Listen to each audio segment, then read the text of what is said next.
మళ్ళీ మీ ముందు ఈరోజు ఇంకో స్టైల్లో ఫిష్ కర్రీ. ఫస్ట్గా ఒక కడాయి తీసుకొని దాంట్లో ఆయిల్ పోసుకోండి. ఇప్పుడు ఆయిల్ హీట్ అయింది. ఇప్పుడు కొంచెం వాము తీసుకుంటున్నాం. వాము ఎందుకు వేస్తున్నామంటే మనకి డైజెస్టివ్ సిస్టమ్ బాగుంటుంది కాబట్టి వాము తినడం వల్ల. కాబట్టి మనం ఇలా ఫిష్ కర్రీలో వాము అనేది వేస్తామన్నమాట. ఇప్పుడు కొంచెం మెంతులు, ఇది కూడా మన డైజెషన్కి కానీ బాడీ హీట్కి కానీ పనిచేస్తుంది. మెంతి వాము మన హెల్త్కి మంచిది కాబట్టి మనం ఆయిల్లో వేసుకుంటున్నాం ఫస్టే. ఇప్పుడు కొన్ని పచ్చిమిర్చి, కొన్ని ఉల్లిపాయ ముక్కలు. చాలామంది ఆనియన్స్ని పేస్ట్లా చేస్తారు, కానీ మనం ఈరోజు ఇగురు చేయట్లేదు. ఇగురు చేసే వాళ్ళైతే పేస్ట్ చేసుకుంటారు, పులుసు చేసే వాళ్ళైతే ఇలాగే మనం ఆనియన్ ముక్కల్ని వేసుకోవాలి.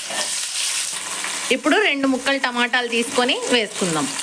చూసారా, మనకి ఆనియన్ పచ్చిమిర్చి వేగిన తర్వాత 2 టమాటాలు తీసుకొని ఇలా సన్నంగా కోసుకొని వేసుకోవాలి. టమాటా మీద ఇదిగో సాల్ట్ వేస్తున్నాం. అది బ్రౌన్ సాల్ట్ అన్నమాట.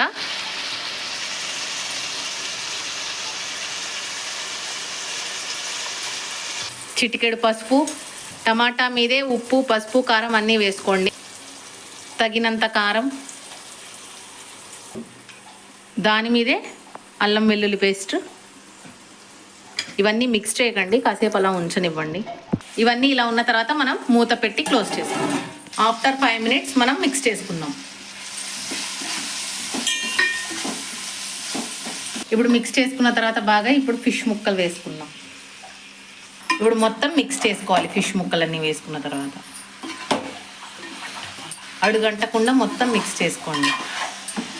ఎందుకు మిక్స్ చేసుకోవాలంటే మనకి కింద అడుగంటుంటుంది, లేకపోతే చేప ముక్కలు ఇరిగిపోతాయి కాబట్టి మనం వెంటనే మిక్స్ చేసుకోవాలి.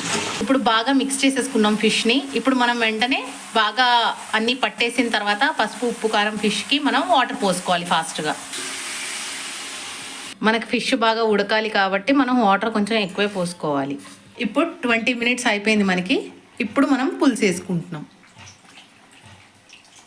చింతపండు బాగా చిక్కగా పిసుక్కొని పులుసు వేసుకోవాలి.